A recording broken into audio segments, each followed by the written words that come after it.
কি করব এই মুহূর্তে? বলে না, ওই ধরনের মৃত্যুকে মানা যাবে না, ওই ধরনের অসৎ ব্যক্তিকে মানা যাবে না, সম্ভবপর নয়। বলে বোন রে, যদি না মানো তাহলে এই মদিনাতে থাকাও যাবে না। কেন, কোথায় যাবে? বলে আমি সিদ্ধান্ত নিয়েছি রে এই রাতের অন্ধকারে ছেড়ে চলে যাব মদিনা, ছেড়ে চলে যাব মক্কাতে। আর যদি না যাই সকাল বেলায় এই মদিনার মাটিতে কাটাকাটি, মারামারি, হানাহানি হবে রে। তাই আমি চাই আর থাকবো না, চলে যাব আজকে রাত্রি বেলাতে। তোমরা সবাই কে কে যেতে চাও? বলে হুজুর আপনি যখন বলছেন আমরা সবাই রেডি আছি। আমার হুসেন আকা বলেছিলেন তাহলে তোমরা সবাইকে ডেকে ডেকে বলো, যারা যেতে চাইবে তাদেরকে নিয়ে নাও, কোনো জোর পূর্ব নাই যে যেতেই হবে। যারা চাইবে তারাই যাবে, আমাদের সঙ্গে কোনো বাধা দেওয়া যাবে না। তবে একটা কথা বলে তোমাদের শহর বানু বিবি রে, তোমারেও বলে রাখি, মা জাইনাব কেউ বলে বোন জাইনাব, তুমিও মাথায় রাখবে কথাটাকে। সবাই তোমরা সামান পাতি বাঁধো, সবাই রেডি হয়ে যাও, তাড়াতাড়ি করে বেরিয়ে যাব। তবে আমার মেয়ে যার নাম সগরা, তার শরীরটা বড় অসুস্থ আছে, তার শরীরটা বড় ক্লান্ত হয়ে পড়েছে। আমি চাই তাকে এই রাত্রিবেলায়, রাতের অন্ধকারে এই মদিনা থেকে নিয়ে যেতে যেতে রাস্তায় যদি কোনো ব্যতিক্রম কোনো কিছু ঘটে যায় তাহলে তার জন্য সবাই কষ্ট পাবে। বোন জাইনাব, তাই আমি সিদ্ধান্ত নিয়েছি আমার বেটি সগরাকে নিয়ে যাব না। মা সাহার বানুকে বলে, বিবি রে আমার বেটি সগরাকে নিয়ে যাওয়া যাবে না, তাকে আরাম করতে দে। সবাই সমস্ত সামান পাতি বাঁধে। আর ইমাম হুসেন বলেছিলেন যে তোমরা রেডি হয়ে যাও, জীবনের শেষ সালাম আমার রাসূলুল্লাহর রওজায় একবার জানিয়ে চলে আসি। নবীর রওজায় গিয়ে বলে, নানা নানা গো, তোমার সবই জানা আছে গো নারাজ, দেখতে পাচ্ছ তুমি সব নিজের চোখের সামনে। আজ আমার দাদাও চলে গেল, সবাই আমার ছেড়ে চলে গেল নানা। মাত্র কয়েকটা দিন হয়েছে নানা,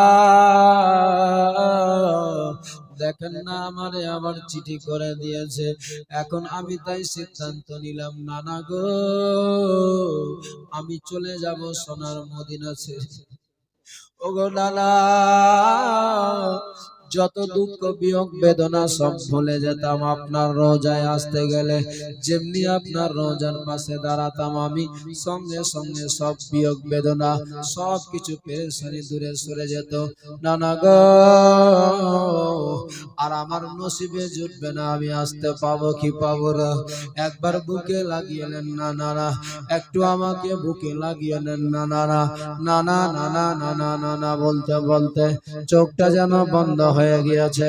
হঠাৎ করে আমার কামলিওয়ালা নবী ইমাম হোসেনকে যেন দেখতে পাচ্ছে। ইমাম হোসেন আমার রাসূলুল্লাহ বুকের মধ্যে জড়িয়ে নিয়ে বলে, ও ভাই হোসেন, তোমার প্রতিটা কথা আমি শুনতে পাচ্ছি রে নানু ভাই, কিন্তু আমি যদি এখন তোমার সঙ্গে সবার সামনে কথা বলতে যাই তাহলে সারা পৃথিবীতে হইচই মেতে যাবে রে ভাই। ও ভাই হোসেন, তুমি চিন্তা করো না, তোমার টাকা হবে না। আমি আগে জানি, আজ জানি তোমার এই মদিনা ছেড়ে চলে যেতে হবে, এটাই তোমার শেষ রাত্রি।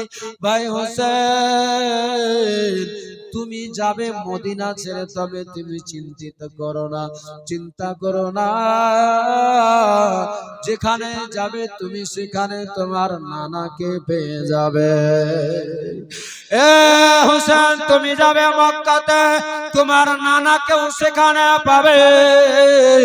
যখন তুমি চলে যাবে কারবালার মতো জমিনে, সেই জায়গাতে তোমার নানা তোমার পাশে থাকবে, সব নিজের চোখে চোখে দেখবে তুমি কেমন করে যে ইসলামকে আমি প্রতিষ্ঠিত করে সারা পৃথিবীর মানুষের কাছে পৌঁছেছি নানু ভাইরে সেই ইসলামকে তুমি প্রতিষ্ঠিত করতে কেমন করে নিজের জীবন দিবে তোমার নানু সেই জায়গায় নিজের চোখের সামনে সব দেখবে চিন্তা করো না তোমার নানা সেই জায়গায় থাকবে নানু ভাই বেরাদার আমার নবীজি যেন ইমাম হোসেনের কাছে সব কথাগুলো বলে হঠাৎ করে চোখ খুলে গেল আমার হোসেন আকার যেমনি চোখ খুলেছে আমার নবীকে যেন আর নবী যেন আর তারে কোনো কথা বলে না ইমাম হোসেন যেন ভেঙে পড়ে গেল চোখ খোলার সাথে সাথে যেন সব ঘুম ভেঙে গেল আমার নানা নবী মুস্তাফা যা যা বলে দিল আমার নবীজি বলে চলে গেল হোসেনের যেন কোলে যেন ফেটে যেতে লাগলো এক্ষুনি আমার নানা আমারে বলে গেল আমার আর থাকা হবে না সালাম জানিয়ে বেরাদার চলে গেলেন জান্নাতুল বাকিতে ওজুর নয়নে কাঁদছেন মায়ের রওজাতে বলে মা গো ওগো মা আমার থাকা হবে না মা তুমি জানো আজকে আমি সিদ্ধান্ত নিয়েছি গো মা চলে যাব আমি সপরিবার মিলে মদিনা থেকে মা গো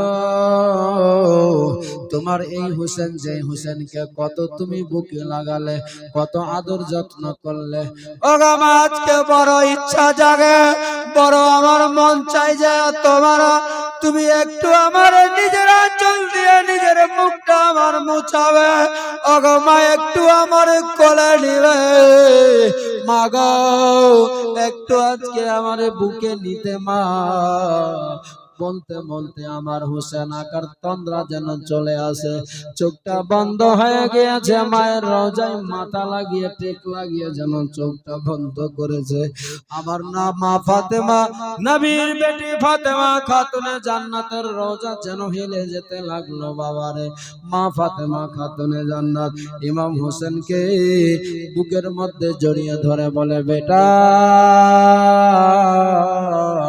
বেটা রে আর নাই সময় রে বেটা মন তো চাই তোমারে বুকে লাগাই মন চাই তোমারে আমি পাশে নিয়ে নি কিন্তু বেটা রে আমার আল্লাহ তাআলা একটা এমন সিস্টেম নিয়ম বানিয়ে দিয়েছে সবাইকে একদিন দুনিয়া ছাড়তে হবে বেটা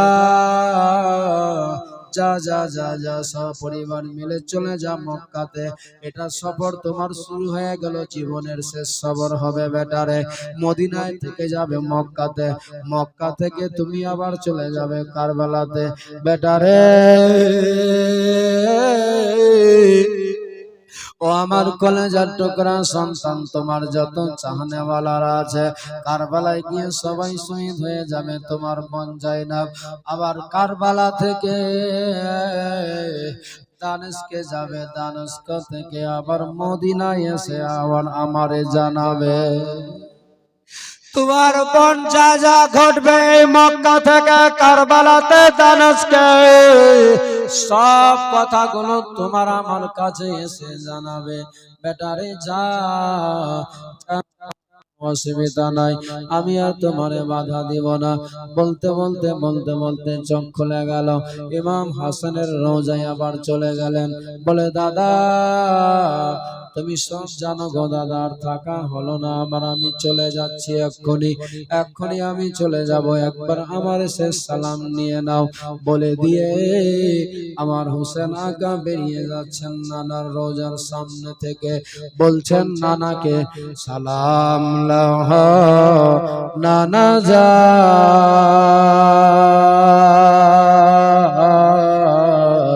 সালাম লাহ নানা জান সালাম লাহ নানা জান সালাম লাহ নানা জান সালাম জানিয়ে বেরিয়ে গেলেন বাবারে নবীর রওজা থেকে বাড়িতে গিয়ে দেখছে আমার নবীর পরিবারের যারা যারা ছিল সবাই সামান পাতি নিয়ে বেরিয়ে গিয়ে রয়ে আছে। আমার নবী তো জাহানের বাদশাহ, সেই সময় নবীর নাতি ইমাম হোসেন বললেন, বোনেরে তোমরা সবাই রেডি আছো কিনা? বলে হ্যাঁ আমরা রেডি আছি। বলে চলো তাহলে তাড়াতাড়ি করে বেরিয়ে যাই। বের হচ্ছে। ইমাম হোসেন বলছেন কেউ কথা বলবে না, কোনো আওয়াজ করবে না, কারণ আমার বেটি কি বলে সগরা যে আছে সে মালুম পেয়ে গেলে সে যদি জেগে যায় তাহলে তারে নিয়ে যেতে হবে। মাইক মাইক থাকলে সব ঠিক, একটা আওয়াজ বারবার ডিস্টার্ব করছে না?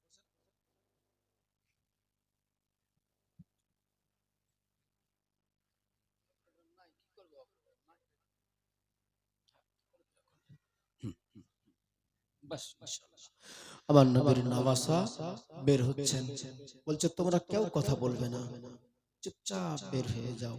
বের হচ্ছেন, বের হতে হতে হঠাৎ করে যেন দেখা যায় মা সগরার ঘুম ভেঙে গেল। ঘুম ভেঙে গেল, উঠে বসে গেছে।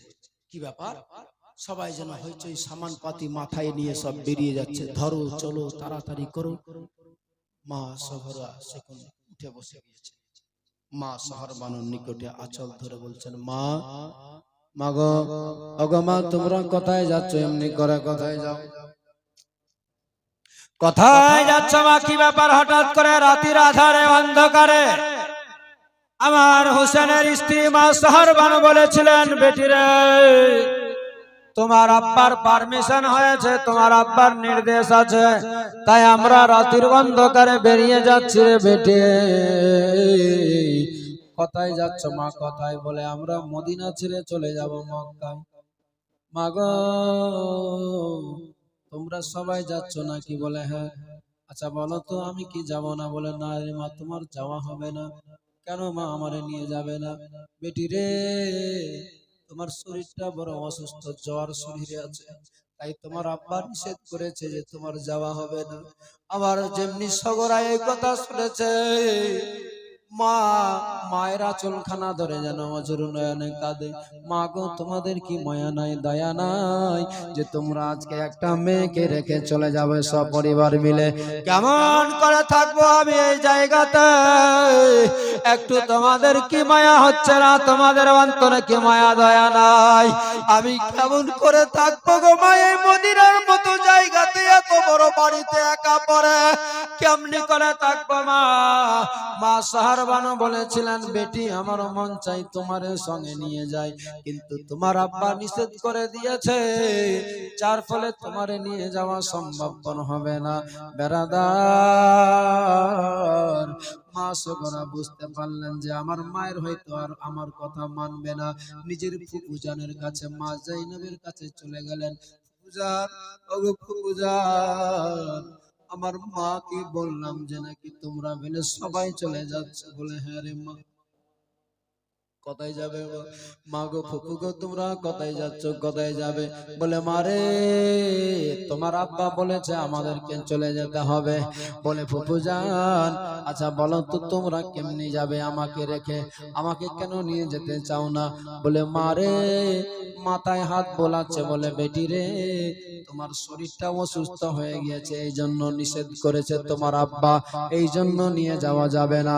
আমার বেটি সগরা সেই সময় হোসেন আকার মেয়ে বলে, ওগো ফুফুজান আমার শরীর অসুস্থ নাই, আমার শরীরটা ভালো আছে। দেখো দেখো আমার শরীরে কোনো জ্বর নাই, দেখো আমার দ্বারা যাওয়া সম্ভব হবে, তোমরা নিয়ে চলো আমারে। ইমাম হোসেনের বেটি সগরা অঝর নয়নে কেঁদে কেঁদে বললেন, কিন্তু কেউ মানল না, কারণ হোসেন আকা নিষেধ করে দিয়েছে, না গো না নিয়ে যাওয়া যাবে না, নিয়ে যাওয়া যাবে না। বেরাদার যখন কেউ কোনো কথা শুনলো না, মা সগরা সেই সময় ভাবে লাস্ট চেষ্টা, শেষ চান্স আছে আমার, আমার আব্বাকে বলবো, আমার আব্বার যদি একটু দয়া হয়ে যায়, আব্বার যদি মায়া হয়ে যায়, আমার আব্বা যদি বলে দেয় নিয়ে যেতে হবে, তাহলে কেউ বলবে না যে নিয়ে যাওয়া যাবে না। এ বেরাদার তাই শেষ চেষ্টা করে চলে গেলেন আব্বার নিকটে, পা দুটিকে জড়িয়ে ধরে বলছেন, আব্বা গো আমি নাকি শুনলাম তুমি বলে দিয়েছো আমার আমার ফুফুজানকে সবাইকে বলেছো নাকি আমার নিয়ে যাওয়া হবে না? ওগো আব্বা, বাবা গো, তোমার কি মায়া নাই, দয়া নাই? তোমার এত বড় এই মেয়েটাকে কেমনি করে একটা বাড়িতে একাই রেখে যেতে চাচ্ছ তুমি? আব্বা গো, আমারে নিয়ে চলো, নিয়ে চলো। ইমাম হোসেনকে যে নিয়ে কথা বলেছে, ইমাম হোসেন যেন ইমাম হোসেনের চোখ দিয়ে টস টস করে পানি বয়ে যাচ্ছে। বুকে লাগিয়ে নিলেন বেটিকে, পা ধরেছিল সহজ সগরা।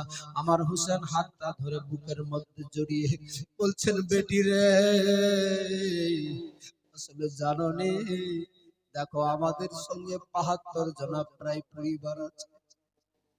মারে তোমারে যদি এখন নিয়ে যায়, তুমি যথেষ্ট বোঝো, বাবা হয় আমি তোমার কেমনি করে রেখে যাব? আমার মন চাই না রে মা, কিন্তু তুমি একটু বুঝো, তোমার জন্য তোমারে যদি নিয়ে যায়, রাস্তায় যদি তোমার হঠাৎ করে কিছু হয়ে যায়, শরীরটা যদি আরো বেশি অসুস্থ হয়ে যায়, তাহলে তোমাকে নিয়ে সবাই পেরেশানি, বিপদে পড়ে যাবে। মারে,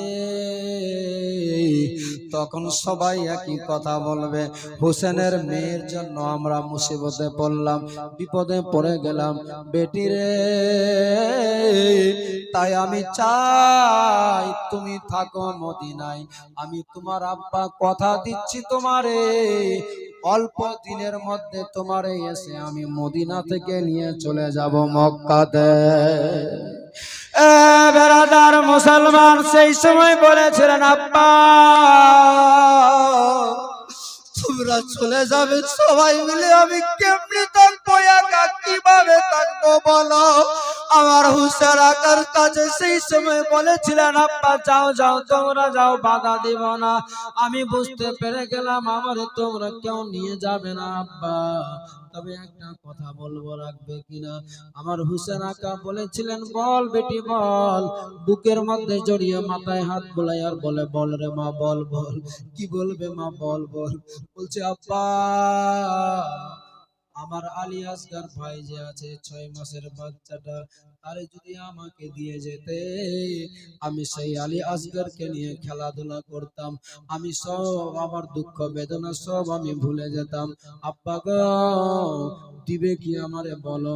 হুসেন আকা বলেছিলেন, মারে তুমি বুঝো মা, ভালো করে বুঝো, ছোট্ট বাচ্চা যখন তোমার কাছে দুগ্ধ পান করার জন্য চাইবে, কান্না করবে, তখন তুমি মদিনার গুলিতে কোথায় কার কাছে গিয়ে দুধ চাইবে? এই ছোট্ট বাচ্চাটাকে কেমনি করে তুমি করবে? সম্ভব হবে না মারে, সম্ভব হবে না মারে।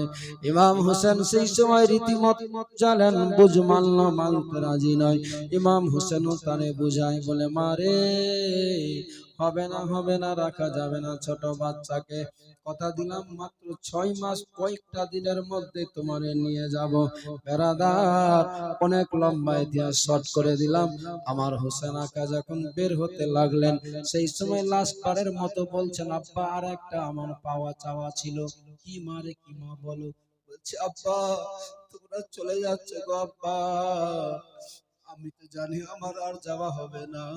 আমার আলী আসগার ভাইকে শুধু একটু আমাকে দাও, একবার মন ভরে দেখে নি। আমার হোসেন আকা সেই সময় বলেছিলেন, বেটি রে, তোমার এত মনের আশা, এত তোমার মনের বাসনা আমার কলেজে ফেটে যাচ্ছে। আমি আব্বা তোমারে রেখে যাচ্ছে, আমার মন চাই না যে তোমারে বাবা আছে যে এমনি নিজের মেয়েকে রেখে যায়, আজকে আমার সবার জন্য তোমাকে রেখে যেতে হচ্ছে, মানব জাতির ভালোর জন্য তোমারে রেখে যাচ্ছি এই জায়গাতে রে মা, কিন্তু আমার কলেজা ফেটে যাচ্ছে।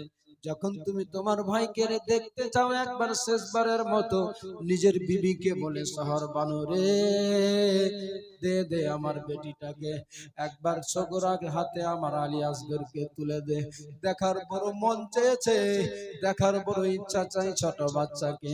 দেখবেন বাবা কারো বাড়িতে যখন ছোট বাচ্চা থাকে, সবার যেন একটা ফুল হয়ে যায়, সবার জন্য আদর যত্ন করে। একদিন যদি কোনো কোথাও চলে যায় বাড়িটা যেন শূন্য হয়ে যায়, বাচ্চা নাই বাড়ি শূন্য হয়ে গেল, বাচ্চা নাই বাড়িতে ভালো লাগে না, কারো মন বসবে না। বেরাদার সগরা সেই সময় হাতটা বাড়িয়েছিলেন, মাস মানো ওই বাচ্চাটাকে আলী আসগরকে সগরার হাত তুলে দিতে যাবে, যেমনি দিতে যায় নজর পড়ে গেল আলী আসগরের উপরে। দেখার সঙ্গে সঙ্গে বলে, মা নিয়ে যাও, মা নিয়ে যাও, মা আর নিব না, আমার শরীরে জ্বর গো মা। আমার ভাই আলী আসগরের শরীরটা গোলাপের মতো নরম, পূর্ণিমার চাঁদের মতো চকচক করে। এই হাত দিয়ে যদি আমি আমার আলী আসগরকে নিই তাহলে তারে কষ্ট হবে, তারে আঘাত পাবে, সে কষ্ট পেয়ে যাবে, যার জন্য আমি নিব না, মা নিয়ে যাও, আমি একাই এমনি ধৈর্য ধারণ করব, সবুর করব বলে দিয়ে মা মা মা মা মা মা বলে বারবার কান্না করে সগরার চোখ দিয়ে পানি দরওয়াজায় দাঁড়িয়ে থেকে গেল। আমার নবী পরিবার সবাই বেরিয়ে চলে যাচ্ছেন, নিজের চোখের সামনে দেখতে পাচ্ছে আমার নবীর নামাজ আজানের জান ওই রাত্রিতে বেরিয়েছিলেন বাবারে, যে রাত্রিতে পশু পাখি সবাই আরামের ঘুম মারে, কিন্তু আমার নবী পরিবারের চোখে ঘুম না।